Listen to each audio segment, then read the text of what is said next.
បាទគ្រប់ជម្រាបសួរពុកម៉ែបងប្អូនបាទនេះសកម្មភាពជាងបាទក្រុមគូឌីកូបាទឌីកូប្រភេទផ្ទះឈើលើថ្មក្រោមបាទទាំងមូលតែម្ដងបាទនេះយើងមានចាប់ពីដានឡើងជញ្ជាំងហើយនឹងក្រាបាតកម្មចិន្តាប្រកាន់ដៃផងដែរបាទគឺធ្វើមួយសិតតែម្ដងបាទពុកម៉ែបងប្អូននេះសកម្មភាព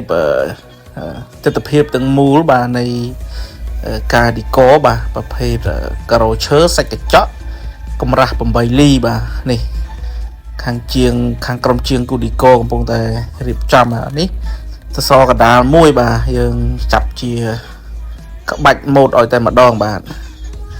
ពេលដែលហើយរួចរាល់គឺស្រស់ស្អាតមែនទែនបាទបងប្អូនបាទទីតាំងនេះនៅខាងសៀមរាបបាទនៅខាងខេត្តសៀមរាបបាទគាត់យកប្រភេទការ៉ូឈើសាច់កញ្ចក់ទាំងក្រាបាតឡើងជញ្ជាំងហើយនឹងពីដានបាទពុកម៉ែបងប្អូនអ៊ំពុំមីងដែលមានតម្រូវការអាចតំណមកលេខ Telegram ខាងលើបានបាទសូមអរគុណបាទសូមជម្រាបលា